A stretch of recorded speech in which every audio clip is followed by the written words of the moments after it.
Amen? Sapat yun ang kanilang nagisnan. Nakakalungkot, mga minamahal. Pag yun ang nagisnan ng tao, yun ang kanyang tutularan. Maliit pa lamang siya, yun ang kanyang mindset. Amen? Na sooner or later, mawawasak din ang kanyang pamilya. Ay, nakakalungkot, mga minamahal. Grabe. Kaya lumalaki, depressed. Walang matakbuhan na pamilya. Sapat alam niyo po, mga kahit gaano kalungkot ng buhay, kahit gaano ang bigat ng mga problema, kapag may matatakbuhan kang pamilya, may natatakbuhan kang nagmamahal sa iyo, amin na mahal, palaging may pag-asa.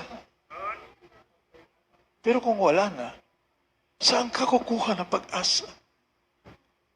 Nagpapatiwakal. Wala, mami na mahal. Wala nangyayari sa... Napakalungkot, mga minamahal. And now we are celebrating Father's Day. Napakaligaya nating naglilingkod sa ating mahal na Panginoon. Sapagkat mayroong nagtataguyod ng pamilya. Naglaan ang ating dakilang Diyos, mga minamahal. Malakay chapter 4, verse 5 and 6. Unahin na rin po muna natin ang versikulong yan, mga minamahal. To turn the hearts of the fathers to the children and the hearts of the children to their fathers. Bakit? Parehong na pariwara. Parehong naligaw ng landas. Mula sa ama ng tahanan hanggang sa kanilang mga anak, parehong na pariwara. Ay, grabing problema. Ating basahin, mami, na Malakay chapter 4, verses 5 and 6. The book of the prophet Malachi chapter 4, verses 5 and 6. Behold, I will send you Elijah the prophet before the coming of the great and dreadful day of the Lord. And he shall turn the heart of the fathers to the children, and the heart of the children to their fathers, lest I come and smite the earth with a curse. Hallelujah, hallelujah. God bless you po. Dito po sa Malakias, Kabanatang 4, Talatang 5 at 6. Narito, aking susuguin sa inyo si Elias na propeta, bago dumating ang dakila at kakilakilabot na kaarawan ng Panginoon, at kanyang papagbabalikin loob ang puso ng mga ama sa mga anak, at ang mga puso ng mga anak sa kanilang mga magulang. Baka ako'y dumating at saktan ko ang lupa ng sumpa. Amen. Amen. Anong kailangan, mami na mahal? Grabing kapangyarihan. Amen? Grabing kapangyarihan para mapanumbalik ang pamilya. Para mapanumbalik ang mga anamanang tahanan sa ating mahal na Panginoon. It takes the Spirit of God, Espiritu ng Diyos ang kailangan, kapangyarihan, upang madala sa paanan ng mahal na Panginoon ang mga napariwarang mga ama. At maging napariwarang mga anak, magsasama ulit ang pamilya. Mabuo muli ang pamilya upang hindi mawasak ang mundo. Lest I come.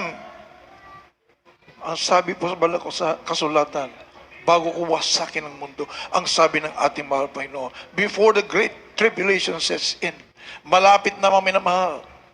Kaya kinakailangan may pangaral na itong nag-iisang ebanghelyo, dala-dala ng totoong propeta ng ating dakilang Diyos para magtagumpay ang mga pamilya. Di ba, mga minamahal? Napakaligaya ng isang pamilya na naglilingkod sa ating mahal na Panginoon. Nakapanumbalik lahat sa ating dakilang Diyos. Amin na mahal, may kapayapaan, may pagmamahalan, may kagalakan. Amin na mahal, kayang suungin anuman ang mga challenges ng buhay. Problema. Mga trials na dumaraan sa buhay, kayang sagupain. Amen? Sapagkat buo ang pamilya. Purihin ang ating mahal na Panginoon. Yan ang pinagpamalaki po natin. Amen? Sa ating panalagawain. Oh, hallelujah. Naging ilaw ang banal na gawain ito, mami na mahal, para makita ng lahat ng tao, abay, puwede pala. Amen? sa kapangyarihan ng ating dakilang Diyos. Dahil narito ang totoong propeta ng ating mahal na Panginoon, sinugo ng ating mahal na Panginoon. Dala-dala ang pag-ibig ng ating dakilang Diyos. Dala-dala ang kapangyarihan ng ating mahal na Panginoon. Psalm chapter 103 verses 13 up to 18. The fatherly love and mercy of this Jesus, ating basahin mga minamahal. From the book of Psalms, chapter 103, verses 13 to 18. Like as the Father pitieth his children, so the Lord pitieth them that fear him. For he knoweth our frame. He remembereth that we are dust. As for man, his days are as grass. As a flower of the field, so he flourisheth. For the wind passeth over it, and it is gone, and the place thereof shall know it no more. But the mercy of the Lord is from everlasting to everlasting upon them that fear him, and his righteousness unto children's children, to such as keep his covenant, and to those that remember his covenants to do them. Amen. Praise the Lord.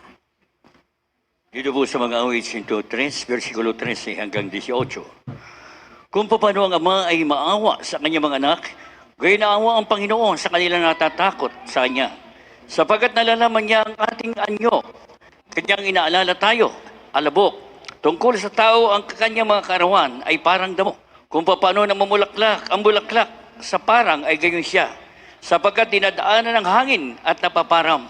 At ang dako niyaon ay hindi malalaman. Ngunit ang kagandang loob ng Panginoon ay bula ng walang pasimula, hanggang sa walang hanggan na natatakot sa Kanya.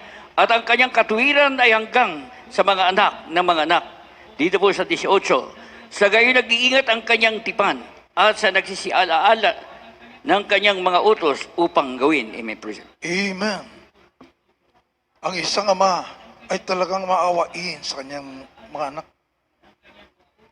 Ang ating mahal na Panginoong Diyos mismo na milikha sa atin, siya ang naglagay sa ating mga puso. Nawaawa, mga minamahal, mag-alala palagi para sa kanilang mga anak. Mga minamahal, naaawa. Hindi mo tingnan ang anak mong umiiyak. Nalulungkot. Kinakailangan lutasin mo kung ano man problema mayroon. Nilagay yan ng ating mahal na Panginoon. Ibig sabihin, yan ang damdamin ng ating dakilang Diyos sa atin. Mga minamahal, sapagkat ang Ama ay talagang napakabigat ng tungkulin. Mga minamahal. Bagaman ang mga bata, habang lumalaki, minsan napapariwara, nakakasakit ng damdamin. Mga minamahal, lumuluha ang mga ama. Nasasaktan ang damdamin, subalit nagmamahal patuloy. Amen. Mga minamahal, ganon ang ating napakabait na mahal na Panginoon. He is like a father to us. Mga minamahal, na tinitignan kung ano ang ating mga pangailangan. Ano yung kwento ng parable of the prodigal son? Amin na mahal. Ano man, gaano kasama yung kanyang anak. Napariwara, iniwan siya. Subalit nung dumating ang na-realize niya na wala talagang magmamahal sa kanya. Maliban sa kanyang mahal na anak. Nung siya'y bumalik, amin na mahal, parang wala nangyari. Sapagkat nagpapatuloy na umiibig ang Ama. Amin na mahal, inaasahan niya at inaasam-asam na isang araw makapanumbalik yung kanyang anak, ma-realize. Araw-araw nagluluksa. Anong sabi niya, amin na mahal, nung bumalik ang kanyang anak? He was dead. And now, he is alive. Anong ibig sabihin mo, amin na mahal? Nagdurugo ang kanyang puso. Diba? Kapag may pumanaw na isang mahal na mahal mo sa buhay, grabe, hindi ka na maka-move on. Nagdurugo ang iyong puso. Yun ang nangyari, mami na mahal, sa ama na ito. Na iniwan ng kanyang anak. Amin na mahal, araw-araw siya po ay nagluluksa para siyang namatiyan. Amin na mahal. Subalit, nung bumalik ang kanyang mahal na anak, amin, the same love. Amen? Walang pinagbago. na pag-ibig. Ang pag-ibig ng ating dakilang Diyos. Amin na mahal. Baka man yung anak sa kanyang isip, hindi na ako karapat dapat tawaging anak. Ama, gawin mo na lang akong alipin sa iyong bahay. Makakain lang, may matulugan lang, sapat na. Huwag mo na akong gawing anak sapagkat hindi ako karapat dapat. Subalit, ang ama, anong ginawa? Pinaghanda ng malaking piging. Oh, hallelujah. Ipinagmalaki sa mga kaibigan. Ito ang aking nawawalang anak. Amin na mahal, binihisan dinamtan. Amin na mahal, at nagpakasaya, nagpakaligaya sila mga minamahal. Ganon ang pagmamahal ng ating dakilang Diyos. Amin na mahal na tayo po ay nakapanumbalik sa ating mahal na Panginoon. Hindi lang hinanda ang maligayang buhay dito sa lupa. Amin na mahal, it will be forever in heaven. Grabe mga minamahal, mansions are waiting for you in heaven. Yan ang ating dakilang Ama, ang kanyang pag-ibig. Ang kanyang walang hanggang pagmamahal, kaawaan ng ating mahal na Panginoon.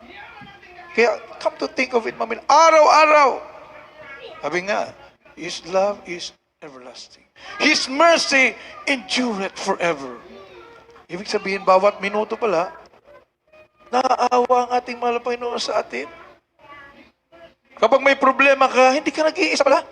Hindi ka nagmumukmok na parang walang nakakarinig ng iyong tinig, maminamahal. No! Ika'y anak ng ating mahal na Panginoon, nakatunghay ang ating mahal na Panginoon, naaawa palagi. Handang tumulong with open arms ang ating mahal na Panginoon sa iyo. Ganyan kabuti ang ating mahal na Panginoon. Hallelujah. At tayo sa nagpasalamat sa ating mahal na Panginoon, sabat pinagkalooban din tayo ng totoong pastor na kumakalinga sa ating mga kaluluwa. I will give you pastors according to mine heart, who will feed you with knowledge and understanding. Kaalaman, para ka maging matagumpay sa paglilingkod sa mahal na Panginoon. Amen?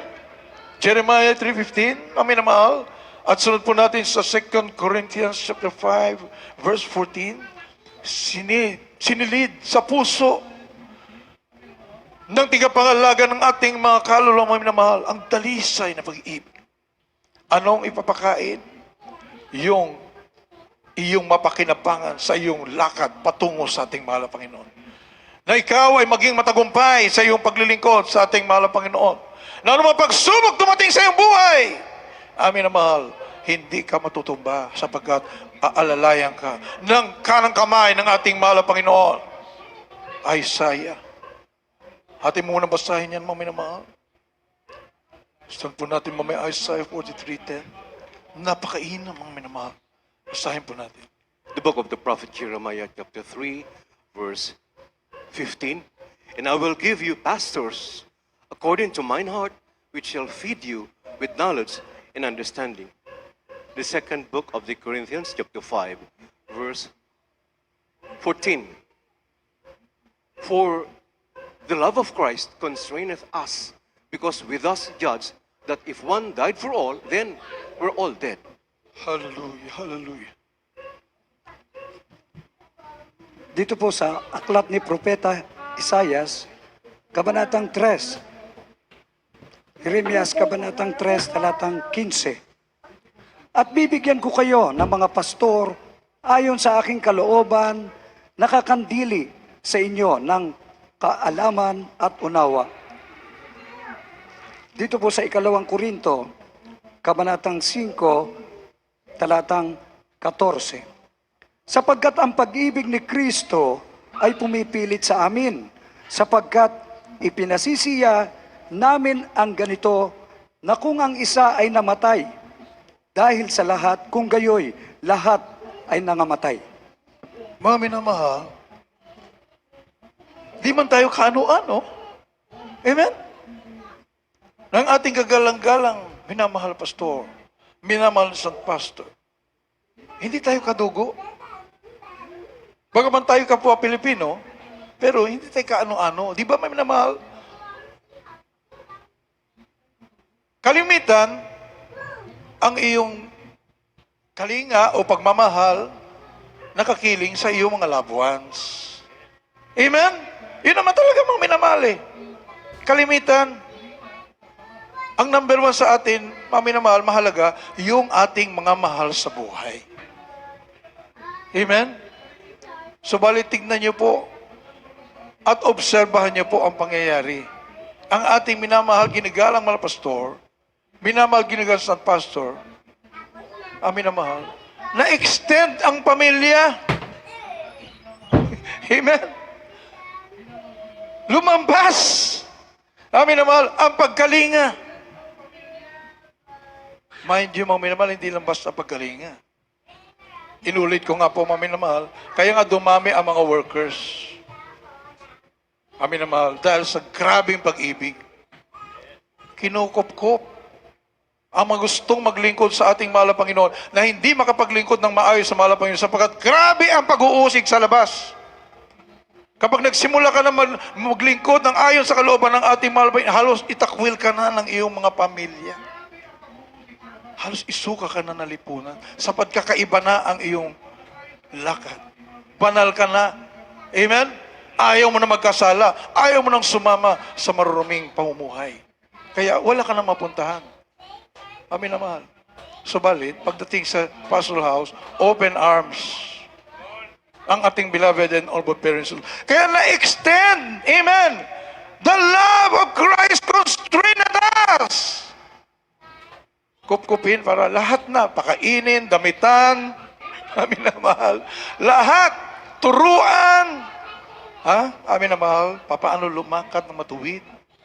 Paano maglingkod sa ating mahal na Panginoon sa isang bubong? Libo-libo, amin na mahal, na mga manggagawa ngayon. Kaya, ito po natupad, the love of Christ constrained us. Pag-ibig ng ating mahal na Panginoon, lumampas, na-extend, maminamahal, hindi lamang po sa Pilipinas, buong mundo pa. Palakpakan po natin ng ating mahal na Panginoon. Na minahal, inibig ng lubos.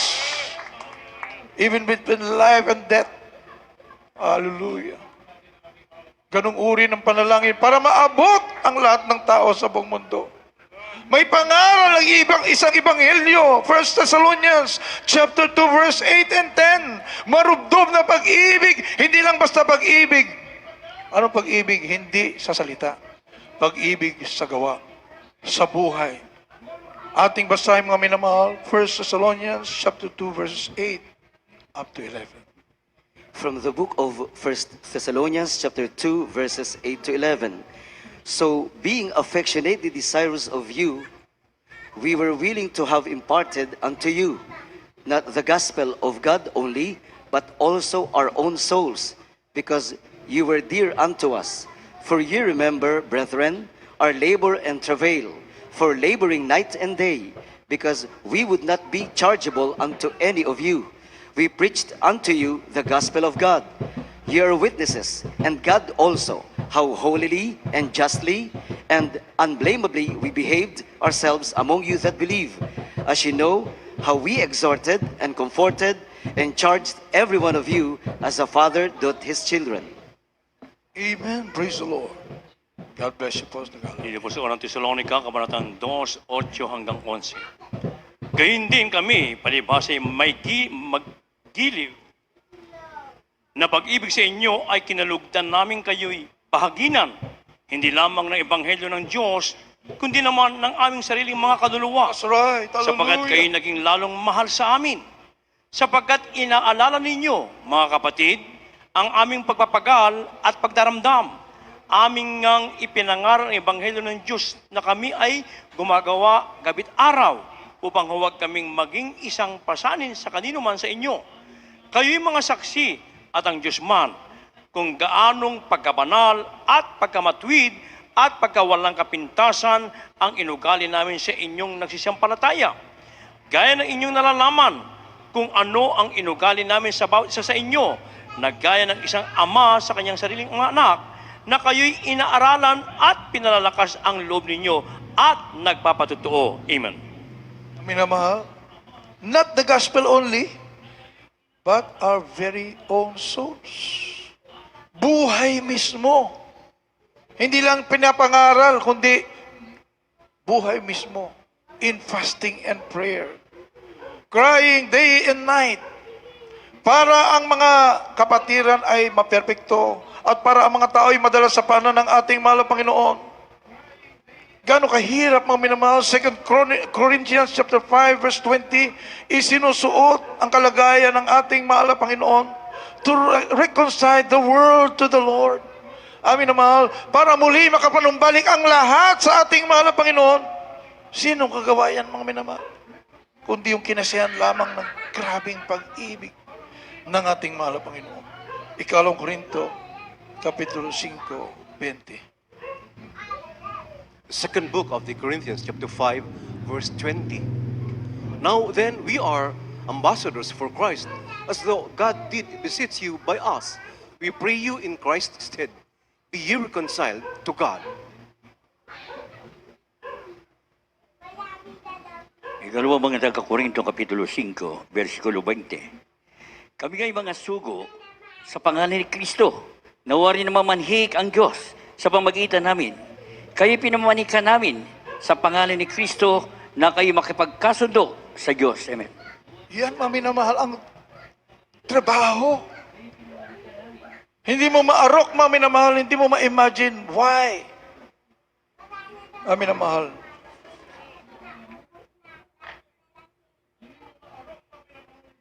Purihin ang ating mahal na Panginoon.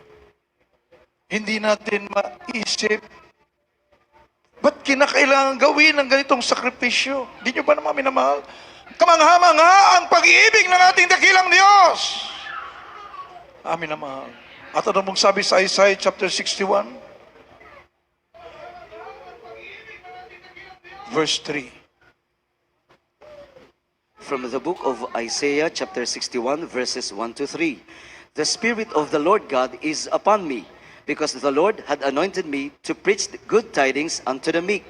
He had sent me to bind up the brokenhearted, to proclaim liberty to the captives, and the opening of the prison to them that are bound, to proclaim the acceptable year of the Lord, and the day of vengeance of our God, to comfort all that mourn, to appoint unto them that mourn in Zion, to give unto them beauty for ashes, the oil of joy for mourning, the garment of praise for the spirit of heaviness, that they might be called trees of righteousness, the planting of the Lord, that he might be glorified. Amen. Praise the Lord. God bless you po sa Tagalog. Sa aklat ni Propeta Isaias, Kabanatang 61, talatang 1, 2 at 3. Ang Espiritu ng Panginoong Diyos ay sumasa akin, sapagkat pinahiran ako ng Panginoon upang ipangaral ang mabubuting balita sa mga maamo.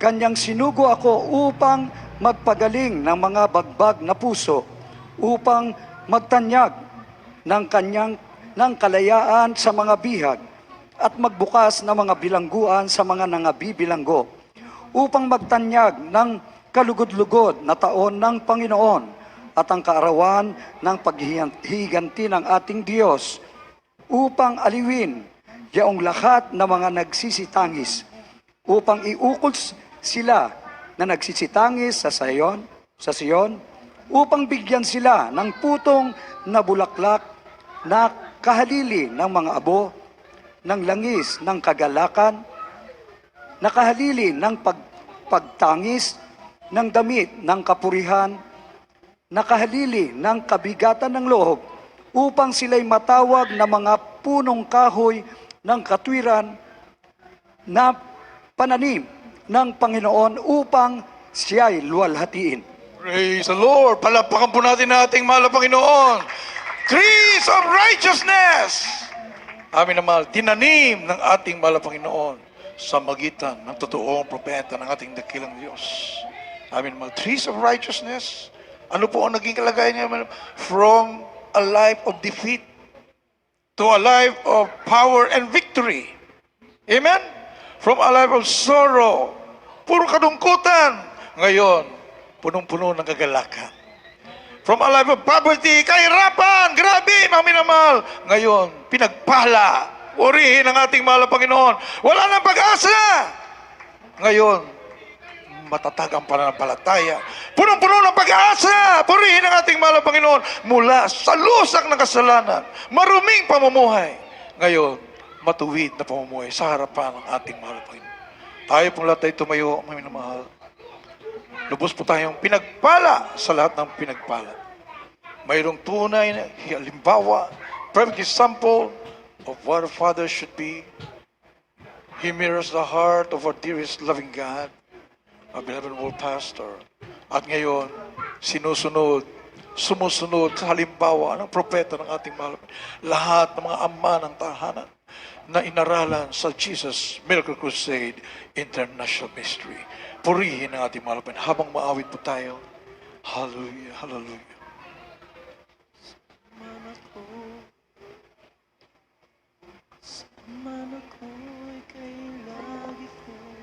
Pasalamatan natin ang ating mahal na Panginoon. Walang ang pasasalamat sa ating napakamait na mahal na Panginoon Jesus. Kundi po natin nasumpungan ang katotohanan. Kung walang nangaral ng totoong Ebanghelyo, kaligtasan mga pangyarihan, saan tayo ngayon? Hanggang ngayon, ligaw pa rin tayo. Napariwala pa rin. Subalit, araw-araw ngayon, puro kapayapaan, kagalakan, pagtatagumpay, kapangyarihan, pagmamahal ang ating dakilang Diyos. Hallelujah. Habang tinatawag mo na po ni Beloved Joey, may mga picture.